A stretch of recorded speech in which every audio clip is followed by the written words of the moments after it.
At 62 years old, I lost everything in less than 5 minutes. My young boss looked me in the eyes and told me I was too old to matter. 6 months later, he was standing outside my office, holding a résumé, asking me for a job. What happened between those two moments changed both of our lives forever. I was 62 years old the morning my career ended. The sunrise painted the office windows with streaks of gold, yet the building felt colder than any winter morning I could remember. My footsteps echoed across the polished marble floor as I walked through the revolving doors for what I believed would be another ordinary Tuesday. The familiar scent of fresh coffee drifted from the break room. Printers hummed, phones rang, conversations floated through the air. Everything looked exactly the same. Everything felt completely different. A strange weight settled in my chest before I even reached my desk. For 38 years, I had arrived before everyone else. I unlocked doors. I checked reports.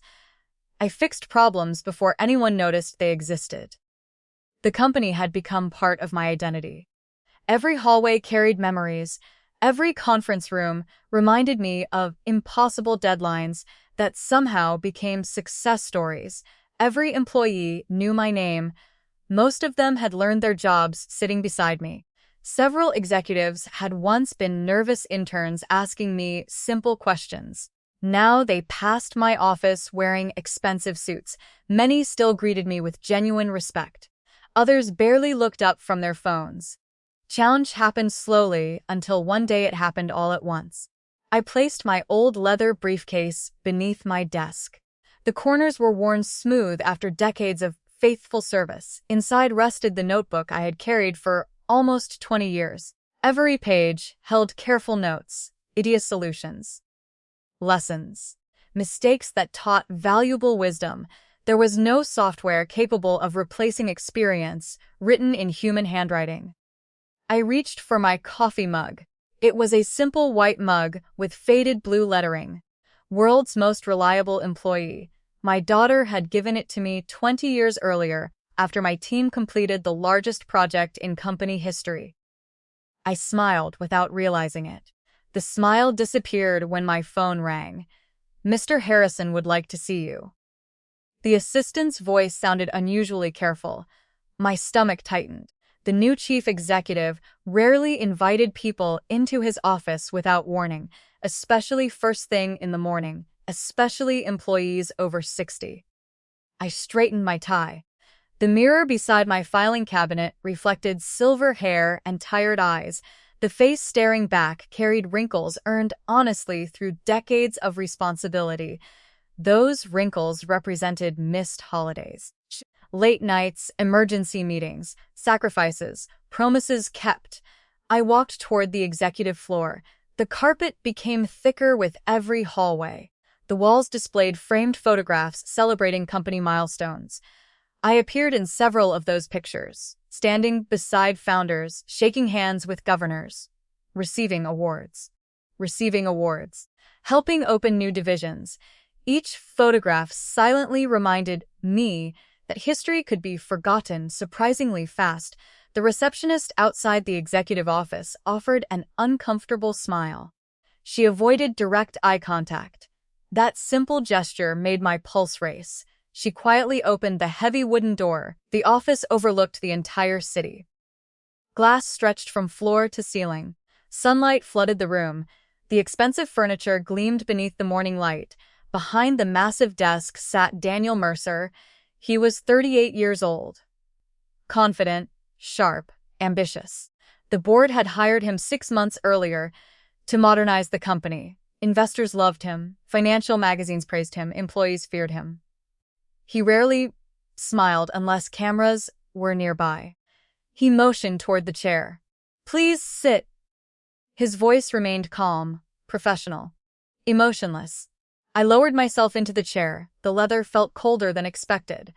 A folder rested neatly on his desk.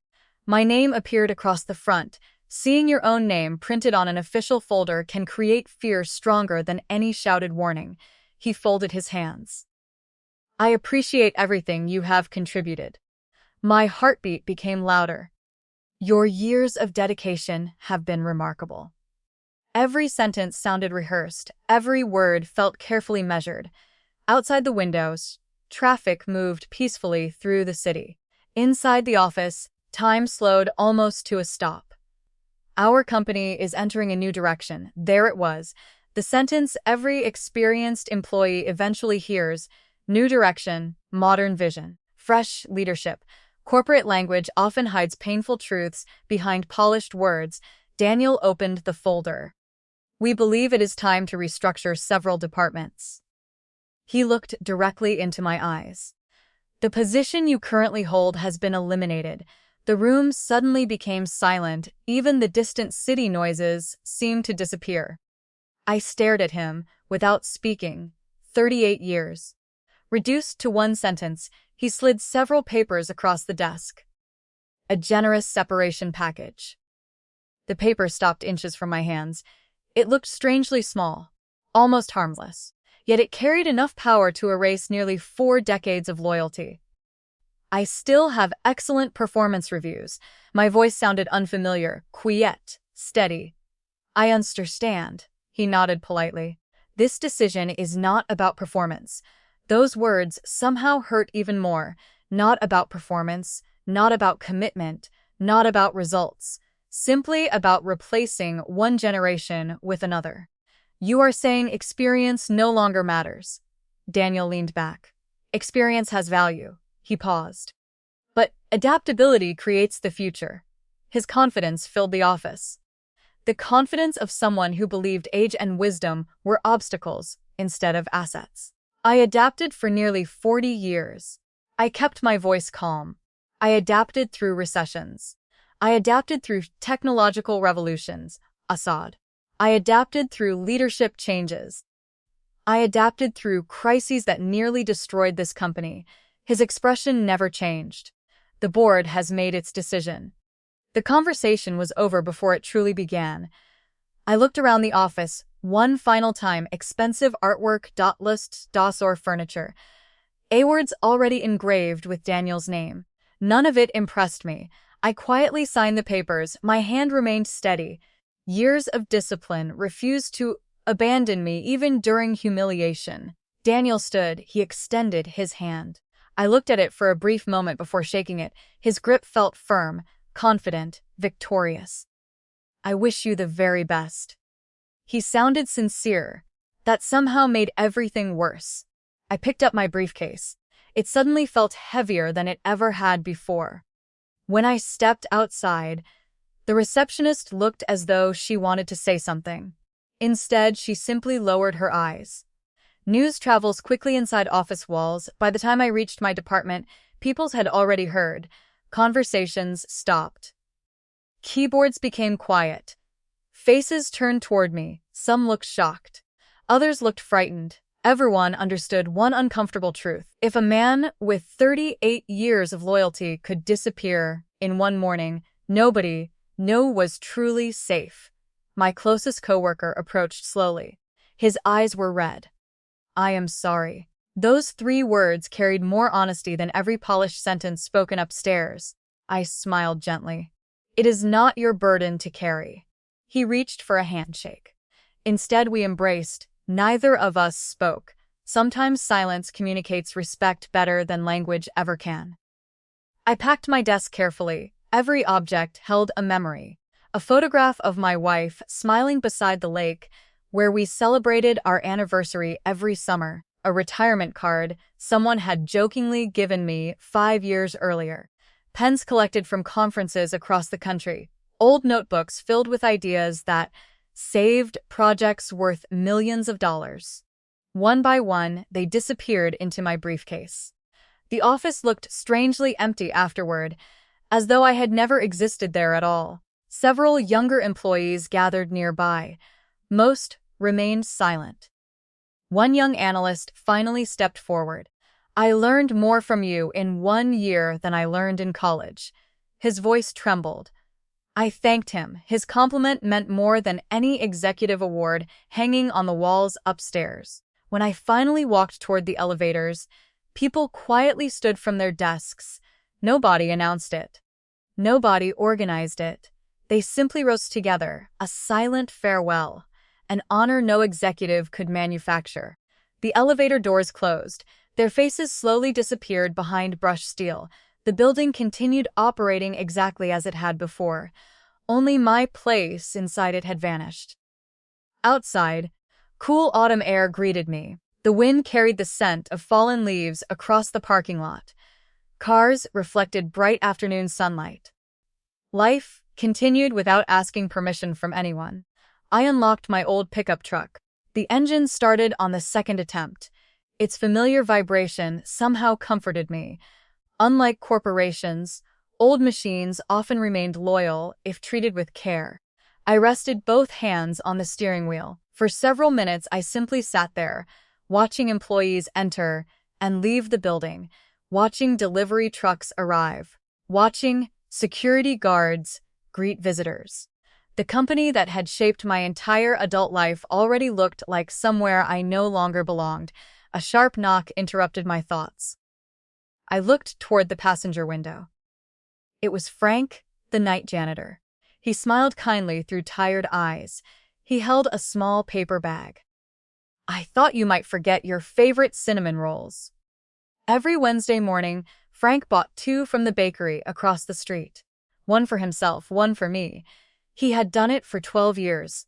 I accepted the warm bag. The sweet smell filled the truck. For the first time that day, I felt tears pressing against my eyes. Not because I had lost my job, because the simplest kindness often arrives from the people nobody notices. Frank rested one hand against the truck. "They made a mistake." I looked at him. "You know that." He nodded slowly. "The building knows that." He glanced toward the shining glass tower. "The only person who does not know it is the man sitting on the top floor." I thanked him quietly. He smiled once more before returning inside. His words echoed in my thoughts long after he disappeared through the employee entrance. I drove home without turning on the radios. Silence felt more honest. The streets looked ordinary. Children waited for school buses. Gardeners trimmed hedges. Construction workers repaired sidewalks. The whole world seemed determined to continue, while mine had completely changed. When I pulled into the driveway, my wife, Eleanor, was already standing on the front porch. She had been married to me for 40 years. She knew my expressions better than I knew them myself. One glance was enough. She walked toward the truck before I even stepped outside. She wrapped both arms around me. She did not ask what happened. She already knew. I held her tightly. The autumn breeze rustled the maple tree beside our porch. Leaves drifted gently onto the lawn. For several long moments, neither of us spoke. Finally, she whispered one sentence. "They can remove your position. They can never remove your value." Those words settled deep inside me, deeper than any speech, deeper than any promotion I had ever received. That evening, we sat at the kitchen table with stacks of bills. Retirement savings, mortgage statements, insurance papers, college memories tucked inside old folders. Reality arrived one number at a time. Our plans had changed overnight. Vacations disappeared. Luxury disappeared. Comfort became uncertainty. Yet something unexpected also appeared. Freedom. The next morning, I woke at exactly 5:30. My body refused to abandon habits built over decades. For the first time in 38 years, I had nowhere to be. The realization felt strangely terrifying. I poured coffee. The house remained quiet. Sunlight slowly crept across the kitchen floor. I stared out the window. Then my phone rang. The number belonged to a former client, one I had not spoken with in almost 4 years. I answered. His voice sounded unusually excited. "I heard what happened yesterday. I wish I had heard it from you instead of through rumors." His name was Michael Stanton. For 15 years, he had owned one of the largest manufacturing companies in the state. We had worked together on countless projects. He trusted my judgment more than most consultants. He paid enormous fees to advise him. "I plan to call you today," I answered. "I simply needed a little time." "I understand." His voice softened. But I have a question. What kind of question? What are you going to do now?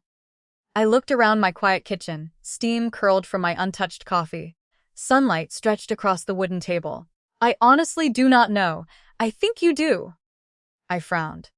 What do you mean? You have spent almost 4 decades solving problems. People like you never stop. They simply solve different problems. His words lingered. I need someone I can trust. My operations have doubled in the last 3 years. My managers are fighting each other. My costs are climbing. My customers are complaining. I need an experienced set of eyes. I need you. I remained silent. I cannot pay what your old company paid, but I can offer freedom and respect. The last word struck me harder than I expected. Respect, something money could never replace. When do you need an answer? I was hoping you would say yes today. A smile finally appeared across my face. You have not even interviewed me. Michael laughed. I interviewed you for 15 years. I have already made my decision. After the call ended, Eleanor looked at me with raised eyebrows. Well? I slowly smiled. I think retirement just lasted one day. She laughed. I had a feeling. Within a week, I was walking through the doors of Stanton Industrial. The building looked nothing like my former office. There were no marble floors, no expensive artwork, no polished executive suites. Machines roared across the production floor. Forklifts moved carefully between towering shelves. Workers waved as they passed. The air carried the scent of steel, oil, fresh lumber, and determination. It reminded me of companies built by people instead of presentations. Michael met me near the entrance wearing blue jeans and work boots. You are overdressed. I glanced down at my business suit, so I noticed. He handed me a pair of safety boots. We solve problems from the factory floor, not from behind glass. For the first month, I spoke very little. I watched, I listened. I walked every department. I learned every employee's name. I asked questions no consultant had asked before. The receptionist knew why deliveries arrived late. The warehouse supervisor knew why inventory disappeared. The mechanics knew which equipment wasted thousands of dollars every month.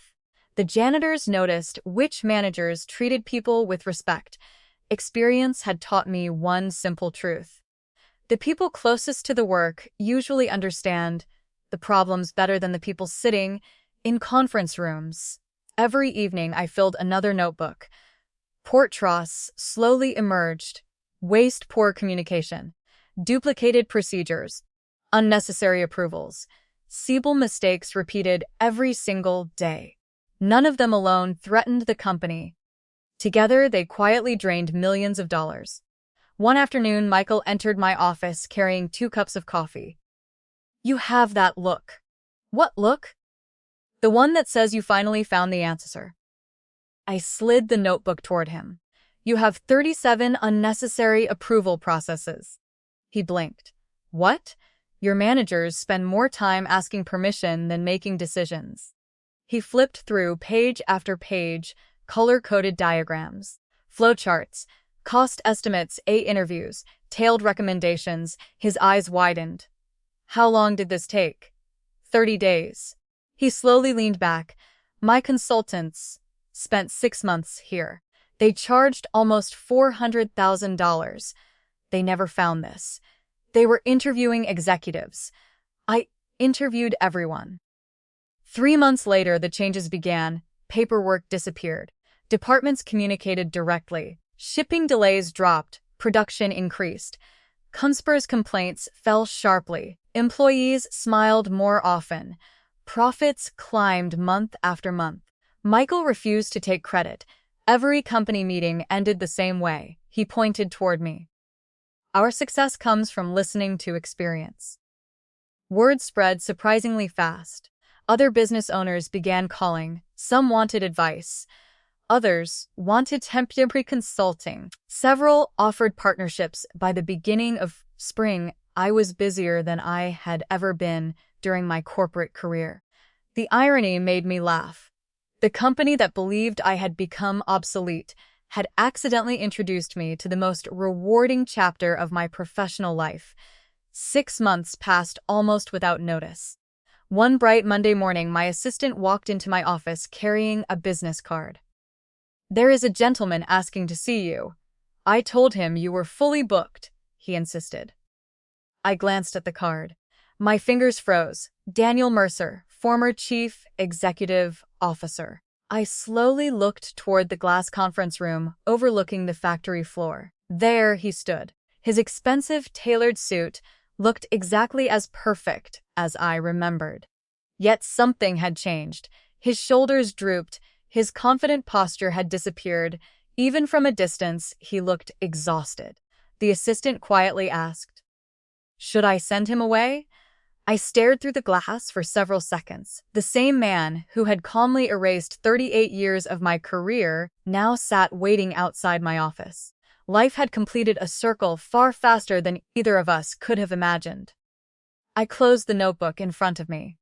"Show him in." Daniel entered slowly. His polished shoes echoed against the hardwood floor.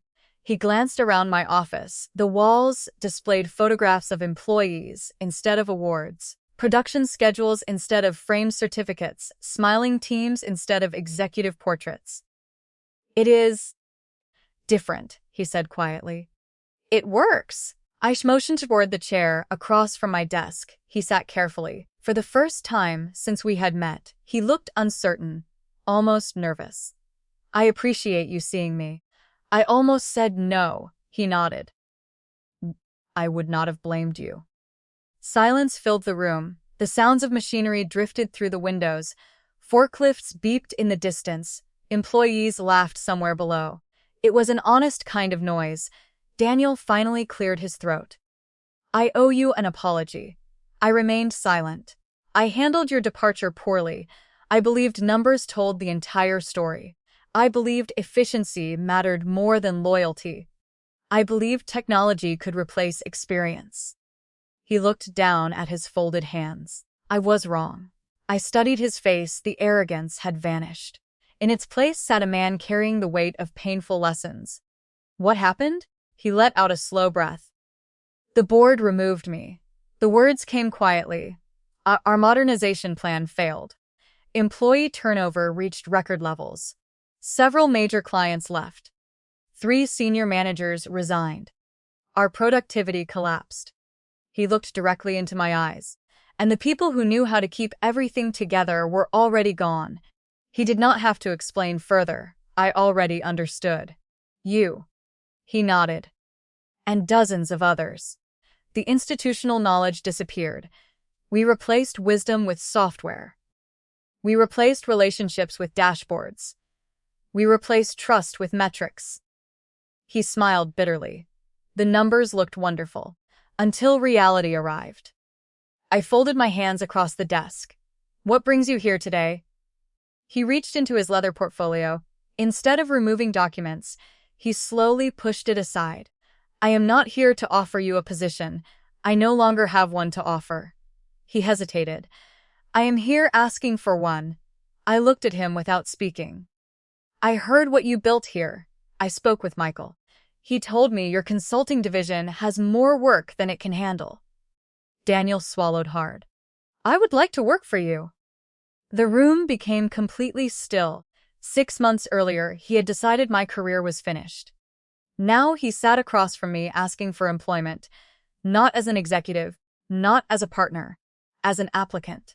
He reached into his jacket and placed a neatly printed résumé on my desk.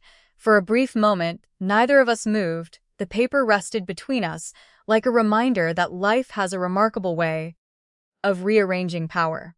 I looked down at the résumé, then back at the man waiting for my answer. His eyes held none of the confidence I remembered. They carried something much heavier. Humility. The silence stretched between us. Outside the office window, the afternoon shift changed. Employees greeted one another with smiles. Machines continued humming across the factory floor. Business moved forward. Life always moved forward. Finally, I picked up the résumé. The paper felt crisp beneath my fingertips. Every achievement was carefully listed: graduate degrees, executive leadership programs, awards, revenue growth, corporate transformations. The document was impressive, very impressive. Yet one thing was missing: character. No résumé could measure that. I placed it gently back on the desk. Tell me why you want this job. Daniel answered immediately. Because I need one. I slowly shook my head. That is not enough. He looked confused. I have bills. I have responsibilities. I have a family. I understand. But those are reasons you need employment. They are not reasons I should hire you. His shoulders lowered slightly. He stared toward the factory floor. I spent years believing leadership meant making difficult decisions. I believed compassion made leaders weak. I believed emotions belonged at home. He paused. Then I lost everything. What exactly did you lose? My position, my reputation, my confidence. He looked back at me, and perhaps the respect of people who once believed in me. I studied him carefully. His voice contained genuine regret, not polished regret, not rehearsed regret, the kind that comes only after failure strips away pride. I have another question. He nodded. When you fired me, what did you see? His answer came slowly. I saw an aging executive. I saw a salary that could be reduced. I saw old methods. He swallowed hard. I failed to see the person. His honesty surprised me. Most people defend their mistakes. Very few admit them without excuses. I remember that meeting. So do I. You told me adaptability creates the future.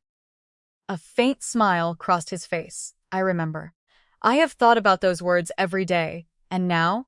Now I believe experience teaches adaptability. It does not prevent it. For the first time, I smiled. A small smile, almost impossible to notice. Daniel noticed. He relaxed slightly. I would like to ask you something. Go ahead. If our positions had been reversed, if you had walked into my office asking for work, would I have hired you?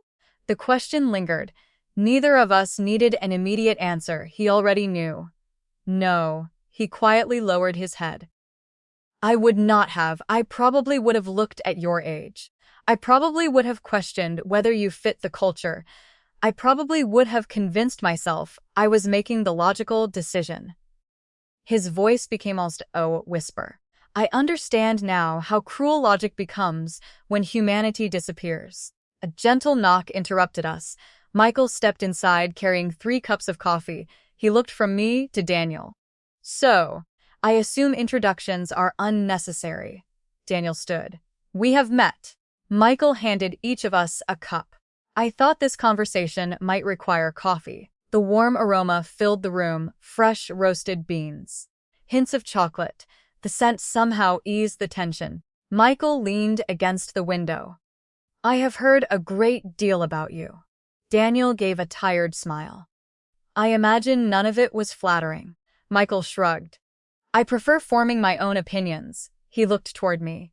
Is this an interview? I believe it is. Michael nodded thoughtfully. Then I have one question. Daniel turned toward him. When your company started failing, who did you blame first?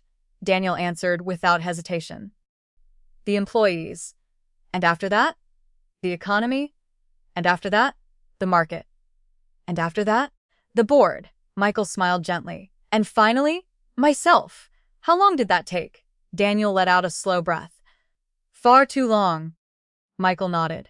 Good answer. He quietly left the office. Closing the door behind him, the room fell silent once more. I leaned back in my chair.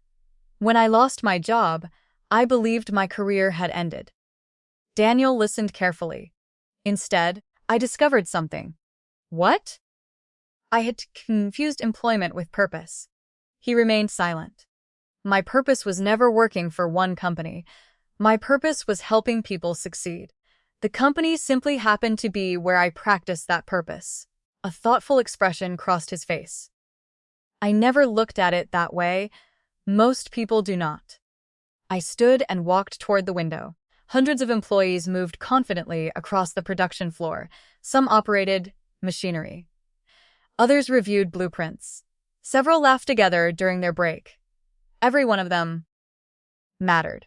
Leadership existed to help them, not the other way around. Without turning around, I asked one final question. If I hire you, who works for whom? He frowned. I would work for you. I slowly faced him. No, you would work for every employee in this building. ADI, you would solve their problems. You would remove obstacles. You would earn trust. You would never forget that every paycheck represents someone's mortgage, someone's children, someone's future. His eyes glistened. I understand. I believe you do. I walked back to my desk, opened a drawer, removed a blank legal pad. I slid it across to him. Your résumé tells me who you were. This paper tells me who you can become. He looked puzzled. I do not understand. Write down every mistake you believe made you fail. He picked up the pen. And then? When you finish, we will discuss whether those lessons are valuable enough to deserve a second chance. Without another word, he began writing. The room remained completely silent. Only the scratching of the pen filled the air. 5 minutes passed, then 10, then 20. He filled one page, then another, then a third. There were no excuses. Only lessons. I ignored the clock. People reveal themselves when nobody rushes them. Finally, he placed the pen down. I am finished. I picked up the pages. The handwriting became less polished with each paragraph. The first page spoke about strategy. The second spoke about leadership. The third spoke about people. One sentence caught my attention. I read it aloud. I forgot that businesses exist because people trust people. I looked up. When did you realize this? The day security escorted me from my own office. His answer carried no bitterness, only acceptance. I folded the pages carefully. You have learned more in 6 months than many executives learn in 30 years. Hope appeared in his eyes. Does that mean? It means I have one condition. Anything. You will not be joining us as an executive. He nodded immediately. I understand. You will spend your first 6 months on the factory floor. His eyebrows lifted. You will work in shipping, assembly, maintenance, customer service. You will learn every job. You will eat lunch with the employees. You will listen far more than you speak. A slow smile spread across his face. I would be honored. I extended my hand across the desk. This time, I am not offering you a position. I am offering you an opportunity. He stood. His handshake felt completely different from the one 6 months earlier. Not because his grip had changed, because the man holding my hand had changed. Thank you. I will not waste it. I know. As he turned toward the door, I called after him. He stopped. There is one more thing. He looked back. When you first arrived today, I almost enjoyed seeing you uncomfortable. He looked surprised. I am glad you are telling me that. But then I remembered something my father told me when I was a young man. What did he say? The sweetest revenge is building a life so meaningful that revenge no longer interests you. A quiet smile crossed Daniel's face. I think your father was a wise man. He was. Daniel left the office. I watched him walk across the production floor. Several employees glanced at him without recognizing who he was. For the first time in many years, he was simply another person looking for a chance to prove himself. No title, no corner office. No special treatment, just possibility. Michael entered a few moments later. So, I hired him. Michael grinned. I thought you might. You were never the kind of man who collected enemies. I looked across the busy factory floor. No, I collect lessons. He laughed. And what lesson did this one teach? I watched Daniel accept a pair of safety glasses from the warehouse supervisor. He thanked the man with genuine respect. The supervisor smiled and began showing him around. I folded my hands. The world has a strange sense of balance. Sometimes life closes one door, not to punish us, but to lead us toward a room we never imagined existed. The afternoon sunlight poured through the factory windows. It illuminated the workers, the machines, the notebooks on my desk, the old leather briefcase resting beside my chair, The same briefcase I had carried out of my former office, believing my story had ended. I smiled quietly. It had not been an ending. It had simply been the first page of the best chapter of my life. The following Monday arrived with clear blue skies. A cool breeze carried the scent of fresh rain across the parking lot. Employees gathered outside the factory entrance with coffee cups in their hands. Laughter drifted through the morning air. At exactly 7 o'clock, a dark sedan pulled into the visitor parking area. Daniel stepped out wearing simple work clothes, steel-toe boots, dark jeans, a plain gray work shirt, no expensive watch, no designer suit, no polished leather briefcase. Only a small backpack resting over one shoulder. Several workers glanced toward him. To them, he was simply another new employee, nothing more, nothing less. I watched from my office window. He arrived 15 minutes early. That impressed me, not because being early guaranteed success, because it showed respect. Carl, the warehouse supervisor, met him at the entrance. Carl had worked there for 26 years. He possessed no college degrees, no executive title, yet everyone trusted him. That alone made him an excellent teacher. Daniel followed Carl through the warehouse. Towering shelves reached nearly to the ceiling. Wooden pallets stretched in every direction. Forklifts moved carefully between narrow aisles. The smell of cardboard mixed with machine oil and freshly cut lumber. Carl handed Daniel a reflective safety vest. First lesson. Daniel nodded. Listen more than you speak. Daniel smiled. I have been hearing that a lot lately. There is a reason. The first week tested him immediately. He loaded trucks, wrapped pallets, counted inventories, swept warehouse floors, organized damaged shipments. His hands developed blisters. His back ached. His expensive office shoes had once protected him from hard floors. Steel-toe boots introduced him to an entirely different world. Every evening he left exhausted. Yet every morning he returned with the same quiet determination. Some employees recognized his name. Rumors spread naturally. That is the executive who destroyed his own company. The whispers reached every department. Some workers ignored him. Others watched him carefully. Nobody trusted him. Trust had to be earned. One afternoon, I walked through the warehouse carrying my notebook. Daniel was helping unload a truck beneath the summer heat. Sweat soaked through his shirt, dust covered his hands. Carl quietly walked beside me. He works hard. But? Carl smiled. You noticed. He still thinks like a manager. What do you mean? He tries to improve every process before he understands it. I nodded. Experience had taught Carl the same lesson life had taught me. Understanding always comes before improvement. That afternoon, Daniel approached me during lunch. I have an idea. I closed my notebook. Tell me, if we move receiving to the east loading dock, we could reduce travel time. I listened quietly. When he finished, I asked one simple question. How many forklift operators have you spoken with? His expression changed. Nah. How many delivery drivers?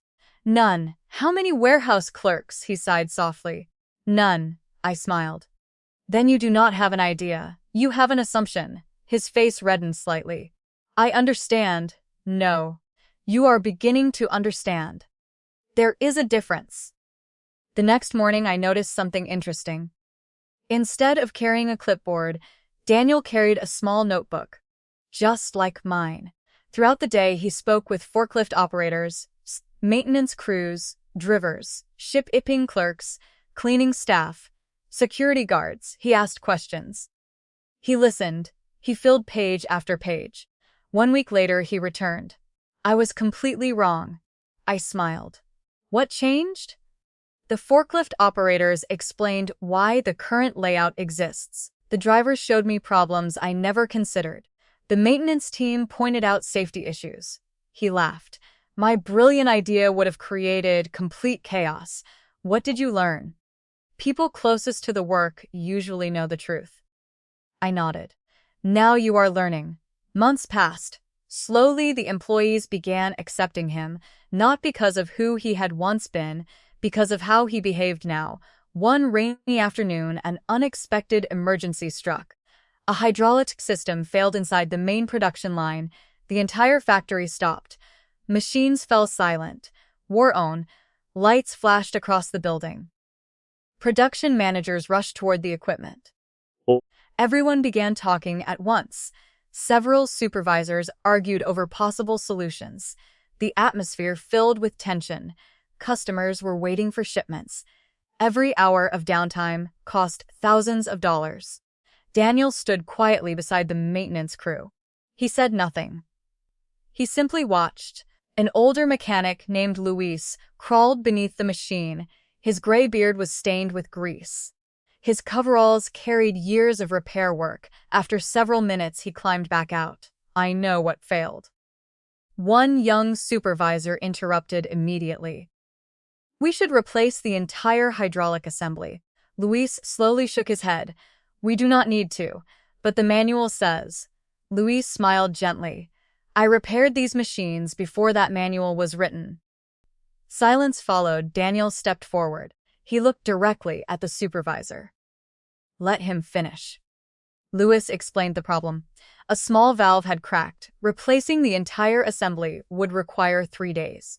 Replacing only the damaged valve would require 3 hours. The supervisor still looked uncertain. Daniel quietly said, We trust experience. Luis smiled. 3 hours later, the production line restarted. Employees applauded as the machines roared back to life. I watched Daniel from across the factory. He never claimed credit. Instead, he shook Luis's hand in front of everyone. You saved this company a fortune today. Luis laughed. I simply paid attention. That evening, Daniel stopped by my office. I almost made the same mistake again. What mistake? I almost believed the manual instead of the mechanic. What stopped you? He smiled. I remembered sitting in your office. I remembered everything you told me.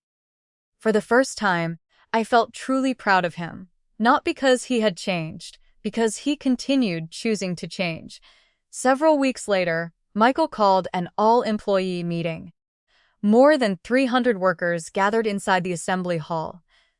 Metal chairs stretched across the floor. The smell of fresh paint mixed with warm machinery. Sunlight streamed through high factory windows. Michael stepped onto the small stage. He held a microphone. I have an announcement. The room became quiet. When Mr. Harrison joined us, he promised to build leaders, not followers. He smiled toward me. I believe he has done exactly that. He motioned for Daniel to join him. Confused murmurs spread through the crowd. Daniel slowly walked onto the stage. Many employees smiled as they recognized him. Michael continued. 6 months ago, this man arrived carrying a résumé. Today, he carries something far more valuable. The respect of the people standing in this room. Applause began softly, then grew louder.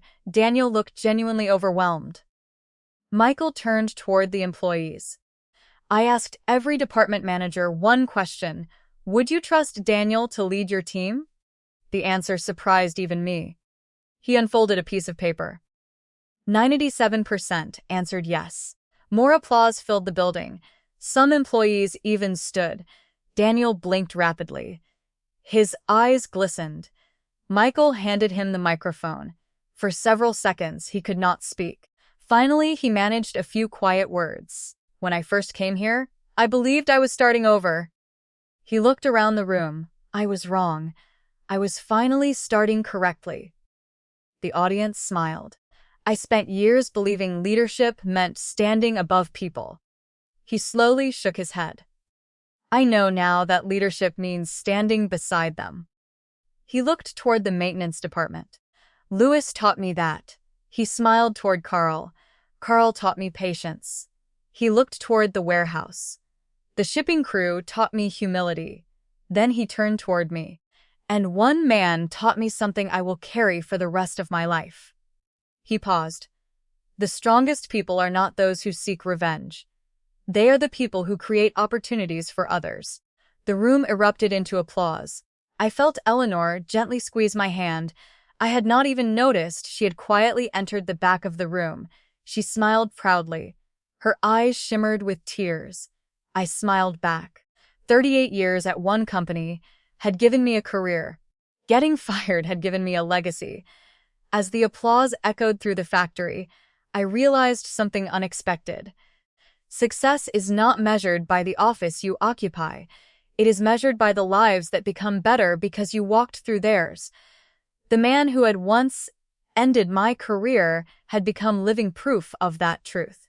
And somehow, against every expectation, both of us had received exactly what we needed, not the job we wanted, but the lesson that changed the rest of our lives.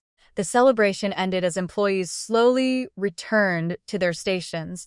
The steady rhythm of the factory filled the building once again. Machines hummed, forklifts moved. Conversations blended into the sound of honest work. Life continued. I stood alone for a moment near the large warehouse doors. The late afternoon sun painted the concrete floor in long golden stripes. A gentle breeze carried the scent of fresh-cut wood and warm metal through the open loading dock. I closed my eyes and breathed it all in. 6 months earlier, I had walked out of another building believing my best years were behind me. Now I understood they had simply been waiting somewhere else. Eleanor walked over and slipped her hand into mine. "You are smiling again," she said. "I almost forgot how that looked." I laughed softly. "I almost forgot too." We watched employees leave for the evening. Some waved. Others stopped to thank me for helping them solve a problem or teaching them something new. Those simple conversations meant more than every executive title I had ever held. As we turned toward the parking lot, I noticed Daniel standing near the entrance. He was helping a new employee carry several heavy boxes to a truck. There were no cameras, no executives watching, no applause. He simply saw someone who needed help. When he finished, he looked in my direction. Our eyes met across the lot. He gave me a quiet nod. I returned it. Nothing else needed to be said. Some lessons are too important for words. That evening, I placed my old leather briefcase on the dining room table, the same briefcase I had carried for nearly 4 decades, the same briefcase I believed had become useless on the day I was fired. I opened it slowly. Inside rested every notebook I had filled throughout my career. I added one more. On the final page, I carefully wrote a single sentence. "Your value is never determined by the person who fails to recognize it." I closed the notebook, switched off the light, and realized that the greatest victory was never getting my old job back. The greatest victory was discovering that no one had ever possessed the power to take away my purpose. The company had given me a career. Losing it gave me a new beginning. The man who once believed I was too old had become living proof that wisdom grows stronger with time. And I learned that the sweetest form of karma is not watching someone fall. It is rising so high that you can offer them a hand when they do. That was the day I finally understood that true success is measured not by the titles we earn, but by the lives we change, the respect we leave behind, and the kindness we choose when life gives us every reason to do otherwise. That lesson became the greatest achievement of my life.